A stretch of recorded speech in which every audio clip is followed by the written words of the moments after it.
चुनाव से भारत जोड़ो यात्रा का ज्यादा लेना देना नहीं है। ये चुनाव जीतो यात्रा नहीं है, चुनाव जिताओ यात्रा नहीं है। जो पार्टियां भारत जोड़ो यात्रा के मकसद में विश्वास रखते हैं, जो बीजेपी के बी टीम या सी टीम या डी टीम नहीं है, उनको निमंत्रण दिया जाएगा। मैं आपको स्पष्ट बता दूं, कुछ पार्टियों को निमंत्रण नहीं जाएगा। कल दोपहर को खालसा कॉलेज ग्राउंड जालंधर से फिर से शुरू होगी। कल पत्रकार सम्मेलन नहीं होगा। 17 तारीख को होशियारपुर जिले में पत्रकार सम्मेलन को संबोधित करेंगे राहुल जी। एग्जैक्ट लोकेशन मैं आपको शाम तक भेज दूंगा। ये सब संतोष सिंह चौधरी जी के सम्मान में पत्रकार सम्मेलन कल नहीं होगा, क्योंकि हम जालंधर में ही थे, और 24 घंटे के लिए जो निलंबित किया गया है वो भी उन्हीं के सम्मान में है। आज हमें जानकारी, उनके अचानक देहांत की जानकारी हमें 9 बजे मिली। तत्काल हमने भारत जोड़ो यात्रा को निलंबित किया, नारे बंद किए, गाना बंद हुआ, और हम 2 मिनट का मौन हम रखे, और उसके बाद हम करीब 6 किलोमीटर वहाँ से चल के आए। हम 8.5 किलोमीटर या 9 किलोमीटर चल चुके थे जब मुझे जानकारी मिली। तब राहुल जी को भी तभी जानकारी मिली जब वो टी पॉइंट पर पहुँचे थे।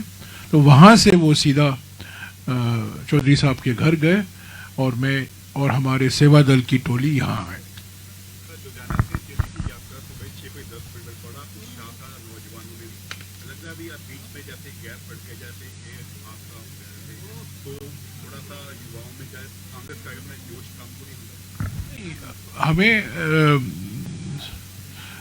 हमें ये सलाह दी गई थी कि शुरुआत 7 बजे होनी चाहिए और शाम को 5:45 तक हमें इसको ख़त्म करना चाहिए, क्योंकि यहाँ सिक्योरिटी के कई ऐसे कारण हैं।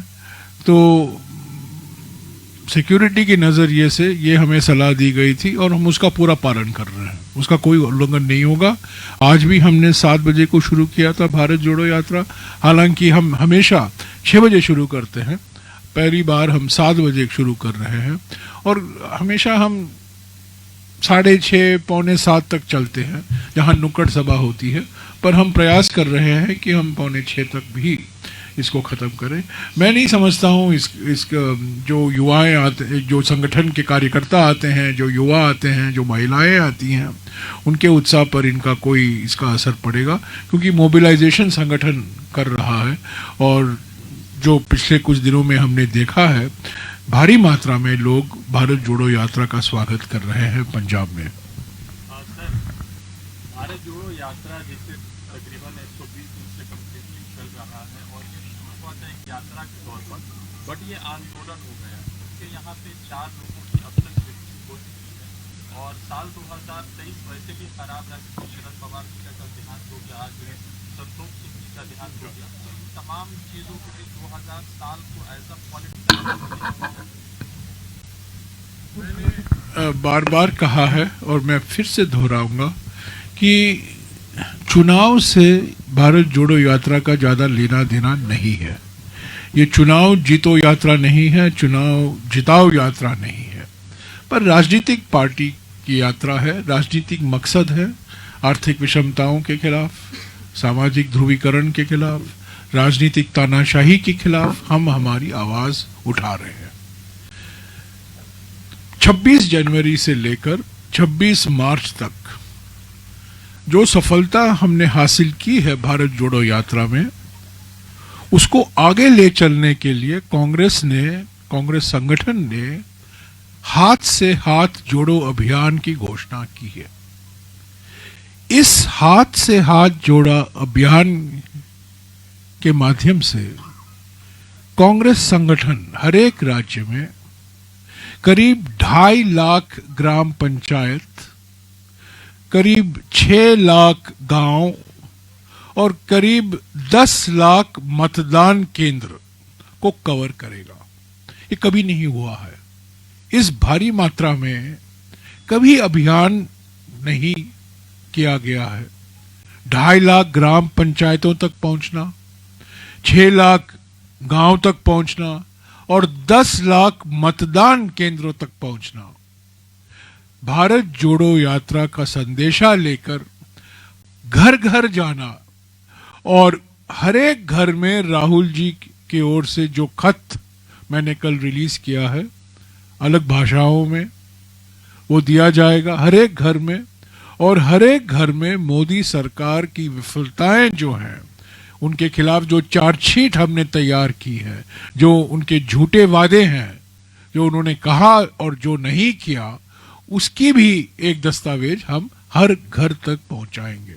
तो ये भारत जोड़ो यात्रा को आगे ले चलने के लिए हाथ से हाथ जोड़ो अभियान 26 जनवरी को शुरू होगा और 2 महीने तक चलेगा। भारत जोड़ो यात्रा के दौरान जहाँ भारत जोड़ो यात्रा गुजरेगी वहाँ हाथ से हाथ जोड़ो यात्रा का क्या अर्थ है? हाथ से हाथ जोड़ो यात्रा नहीं है, हाथ से हाथ जोड़ो अभियान है। ये भारत जोड़ो यात्रा है।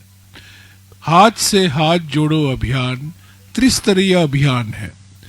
एक ब्लॉक के स्तर पर होगा जहां यात्राएं निकाली जाएंगी, क्योंकि यात्रा निकालना पड़ेगा हर एक घर को जाने के लिए, वो तो यात्रा के माध्यम से ही कर पाएंगे। जिले के स्तर पर अधिवेशन होंगे और राज्य के स्तर पर महिला यात्राएं होंगी। खास तौर से, विशेष तौर से महिलाओं के लिए हम क्या करने वाले हैं।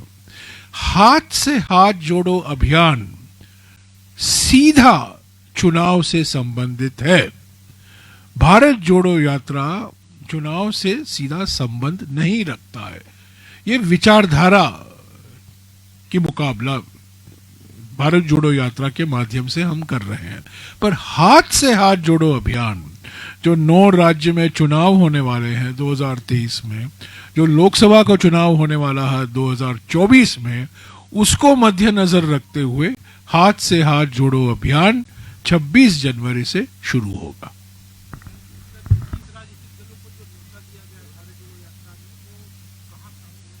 सॉरी, मुझे सुनाई नहीं दे रहा।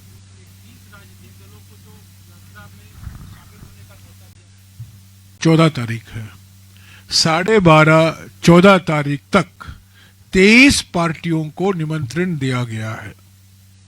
23, 21 नहीं, 23 पार्टियों।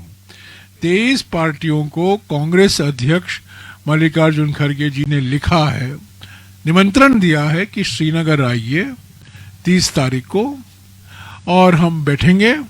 ये अंतिम कार्यक्रम होगा भारत जोड़ो यात्रा का। और आप जानते हैं 30 जनवरी शहादत दिवस है महात्मा जी का, गांधी जी का, और ये पूरा भारत जोड़ो यात्रा एक तरीके से उनके लिए समर्पित है।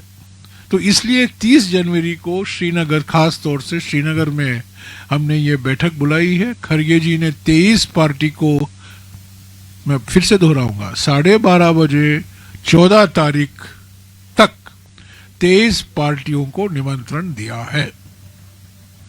जो पार्टियां भारत जोड़ो यात्रा के मकसद में विश्वास रखते हैं, जो बीजेपी के बी टीम या सी टीम या डी टीम नहीं है, उनको निमंत्रण दिया जाएगा।